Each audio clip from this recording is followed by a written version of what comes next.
Pigenette fait des bulles de savon. Pigenette, qui n'arrêtait pas de dire « j'y arrive pas », avait essayé de comprendre d'où partait en réalité l'illusion du cercle de feu avec le bout incandescent d'une cigarette. Comme ce n'était pas clair, Alfred revient la voir quelques jours plus tard. Elle faisait du roller sur le parking abandonné d'une grande surface qui avait mis les clés sous les polissons de banquier. « Alors, Pichetounette, t'as compris d'où cela venait, le mouvement qui fait un cercle de feu ? Salut, Fredou. Non, je pige pas ce que tu voulais me dire avec tes illusions et la réalité. Aujourd'hui, tu vas faire des bulles de savon. Ouais, super les bulles, j'adore. » Alfred sort de son jean troué qui fait gêne un kit pour faire des bulles de savon et le donne à la gamine. Pigenette fait des petites bulles qui éclatent aussitôt. Chanson bien connue, j'y arrive pas. Pense à faire une belle bulle comme tu la veux, puis souffle doucement dans l'anneau. Elle trempe l'anneau dans le liquide et s'applique. Une belle grosse bulle s'élève alors du bout de plastique. « Freddy, t'as vu, super, j'ai arrivé !»« Ah oui, elle est belle. » La bulle virevolte, monte, effleure l'épaule de Fred, remonte et finit après un long vol par éclater. « Ah puis, je recommence. » Encore une et après on cause. « Ok. » Mais la fillette trop pressée fait une ridicule petite bulle qui ne tient pas une seconde. « Bon, ça fait rien, on va parler de la belle grosse irisée que tu as réussi. Dis-moi, Pichetou, comment tu as fait la bulle ? Avec du savon ? Donc avec de la matière. Elle était où, la matière ? En toi ? Bah non, Fred, dans le tube à bulle, tiens. Ok. Et après ? J'ai soufflé tout plein comme tu l'as dit. Donc tu as mis de l'air dans la matière. Oui, j'ai expiré comme tu dirais. Tu as donc fait une bulle avec le souffle. Ouais, j'ai du coffre, hein. Et cet air, il vient d'où ? Oh, qu'il est neuneux, mon Fredou, de mes poumons, pardi. C'est toi qui as fait l'air de tes poumons ? Non, c'est l'air du dehors, là où il y en a partout qui est rentré dans mes poumons. Et après, j'ai soufflé. Très bien, Pichetounette. Maintenant, suppose que ta bulle de savon, c'est un corps humain. Quoi ? Je suis une bulle ? Non, justement, tu n'es pas la bulle. Tout au plus, tu es celle qui a le souffle. Le savon, c'est la matière, le souffle, c'est ton esprit. Oh, l'autre est. Oui, souffle ou esprit, ça vient du même mot spiritus en latin, ça veut dire souffler. T'en sais des choses, mon Frédoc. Te moque pas. Oh, à peine alors. Pourquoi ? Ça se voit ? Alfred est un peu étonné du ton de Pichetounette. Allez, docteur, quoi de neuf sur les bulles ? Continue. Ah oui, j'en étais où, moi ? Ah oui, un corps se fait avec de la matière. Et il est animé par l'esprit qui rentre dedans. Au début du monde, c'est le grand esprit qui a fait la matière en se retournant sur lui-même. Le grand Manitou, c'est le grand air tout autour, comme tu l'as dit. Et avec d'autres esprits, nous, les humains, il a co-créé des corps. Et après, les petits esprits, enfants du grand esprit, se sont mis dans les corps. Mais nous ne sommes pas un corps. Attends, mon neveu, je veux que je suis un corps. Je m'appelle même Pichetounette. C'est comme ça qu'on m'appelait à la DAS avant que je m'enfuis du foyer. Et puis quand je tombe, Frédoc adoré, c'est bien moi qui saigne. Et puis quand je fume trop, c'est bien moi que je tousse. Non, désolé Pigenette, pour parler juste, tu devrais dire « Mon genou saigne et mes poumons ont des spasmes de tout. » Oh, comment qui cause ? Bon, admettons. Où est le problème ? La réalité, c'est ton esprit. L'illusion, c'est ton corps. Où est ta bulle maintenant ?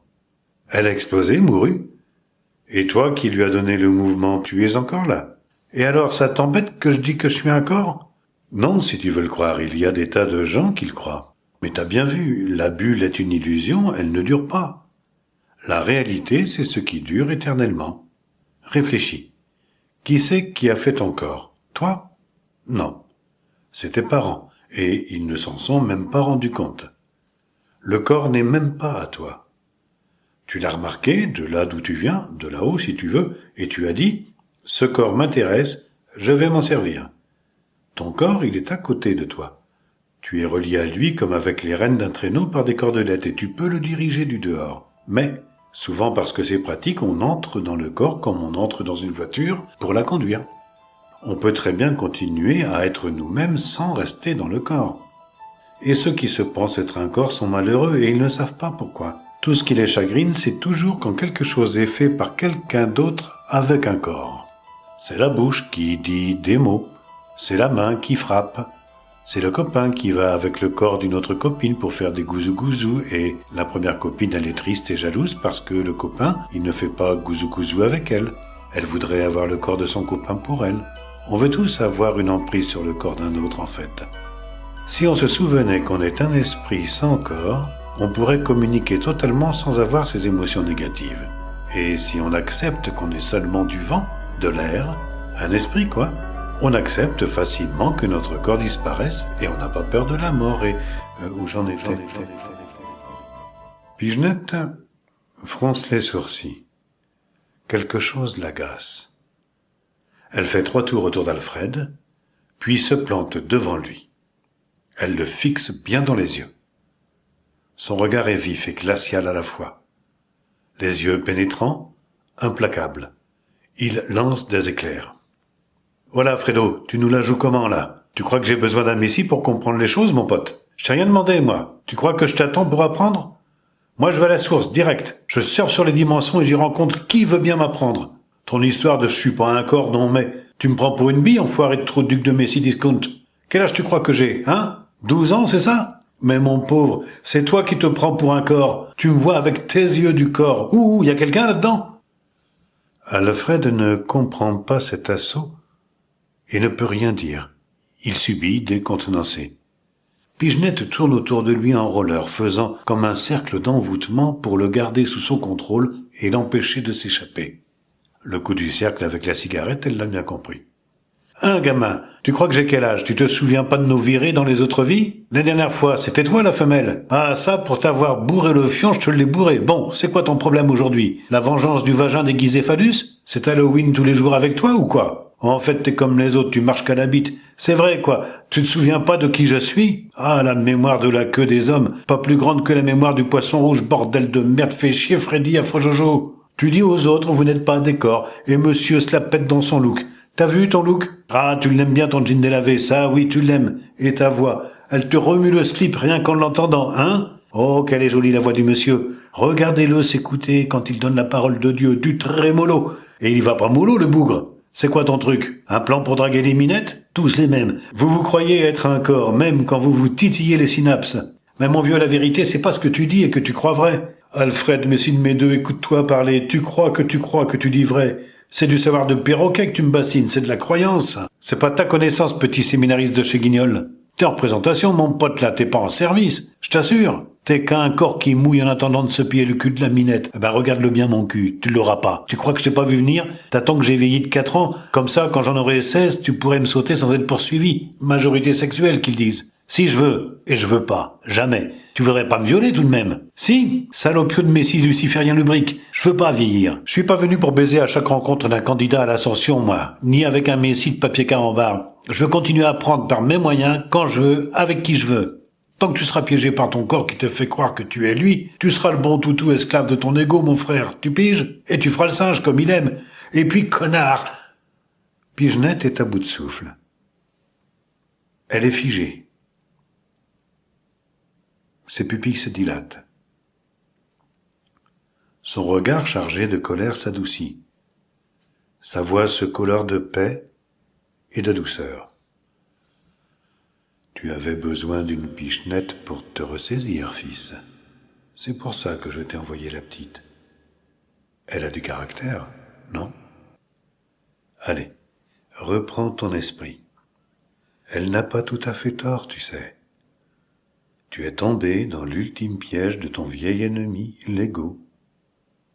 Elle l'avait senti venir, la petite, quand tu lui avais fait le coup de la cigarette qui tourne et des bulles de savon pour enfoncer le clou. Tu te souviens? Ah ouais, avec des bulles de savon. Nous savons tout alors.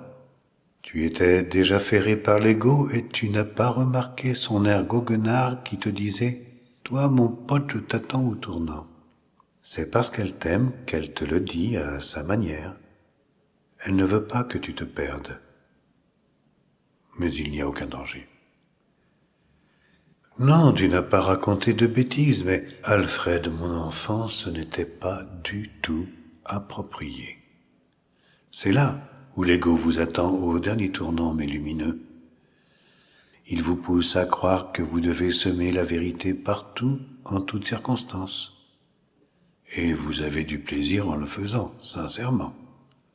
Oui, mais le plaisir n'est pas la joie du ciel. Tu n'étais plus dans le service de l'universel, mais dans celui de l'ego. Ce n'est pas grave. C'est une étape nécessaire et, pour tout dire, incontournable pour votre accomplissement. D'ailleurs, je vois que tu comprends et que tu n'as pas vraiment de blessure d'amour-propre. Voilà. Par ta réaction d'humilité, tu as réussi l'épreuve, tu as appris la leçon qu'en fait tu étais venu chercher. Tout ce que tu dis est vrai, mais ce n'est vrai pour celui qui t'écoute que parce que tu es vrai au moment où tu le dis. Un bon Messie ne prêche pas la bonne parole. Il répond aux besoins d'apprentissage de ceux qui viennent vers lui.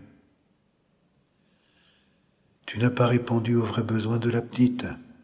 Tu as interprété sa demande. Tu as extrapolé parce que tu avais du stock pas encore utilisé. Et tu t'es égaré. Réponds à ce que te demande la petite. Simplement. Et apprends-lui seulement ce qu'elle veut apprendre aujourd'hui. Je suis désolé de mon erreur. Taratatata, je vais reprendre ton diplôme, fils. Tu te laisses encore piéger par l'ego. Enfin, Alfred, entre nous. Maintenant, au point où tu en es arrivé, tu ne vas pas nous faire le coup de la culpabilité. C'est quoi? Encore un brin de nostalgie du temps où l'ego était ton maître? Bon, eh bien, va pour la vraie leçon que la petite demande. Je sais que j'ai répondu à côté et je vais arranger cela. Voilà, fiston, c'est comme si c'était fait. Amusez-vous bien. Les pupilles de Pichenette reprennent leur taille normale. Elle en était restée à son dernier juron et à son essoufflement. Elle regarde Alfred avec tendresse. Putain d'ascension, ça secoue, hein? Alfred ne peut s'empêcher de rire. Bon, la puce, passe-moi une clope. Merci. Si je me souviens bien, tu ne sais pas faire des ronds de fumée. Alors regarde, fais comme moi. D'abord, tu tires une bonne taffe. Tu gardes la fumée et tu fais une bouche en cul de poule. Pichenette fait un bec de lièvre. Non, mon canard, un cul de poule comme moi. Oh, je savais pas que tu avais un cul de poule, mon devoir. On se concentre. À chaque fois qu'elle essaie, elle réalise la tête qu'elle doit avoir en regardant celle d'Alfred avec son cul de poule, et elle pouffe. Il lui a fallu plusieurs tentatives pour redevenir une élève studieuse et faire un magnifique cul de poule. Très bien. Maintenant, toujours la bouche en cul de poule, tu fais comme un baiser à ton amoureux. Elle envoie un gros baiser à Alfred, un baiser bien smaquant, et se met à tousser en avalant de travers la fumée et la salive. Puis-je t'honnête, pas un baiser goulu qui avale ton amoureux, un tout petit baiser, tout doux, que tu envoies vers dehors, pas que tu aspires. Vas-y. J'y arrive pas. Tu peux changer les paroles? Oui, monsieur. Allez, cette fois j'y arrive. Elle s'applique et laisse s'échapper un peu de fumée sortant de sa bouche en cul de... Enfin, vous savez quoi maintenant. 3 magnifiques ronds de fumée s'échappent de la poule. Waouh, Fred, ça marche, je suis contente, bisous. Et elle colle un smaquant de bisous à son pote Freddy qui n'est plus l'affreux Jojo qu'elle attaquait tout à l'heure. C'est bien, Alfred. C'est cela, un messie. D'abord de l'amour. Toujours de l'amour. Alfred a reconnu la voix dans son cœur. Il est content lui aussi. Il regarde avec tendresse sa petite amie. J'adore cet enfant, elle joue si bien son rôle, sourit-il. Il décide de rentrer chez lui, enfin chez sa copine Zazette. Il a besoin d'un gros câlin. Et il sait bien que même s'il n'est pas un corps, un gros câlin du Sacré-Cœur, cela fait bien du bien quand il passe en même temps par le corps. Il se met donc en route en marchant à côté de ses pompes. Oui, il marche consciencieusement à côté de ses pompes pour se rappeler qu'il connaît la vérité qu'il a enseignée à contretemps. Et il trouve cela marrant et bien réel. C'est naturel, dans l'ordre des choses. Et puis, ici-bas, personne ne le remarquerait. Personne? Si. Une gamine effrontée qui le suivait du regard. Pigenette rigole, taquine. « Hé, Frédoudou, qui c'est qui fait marcher l'autre ?»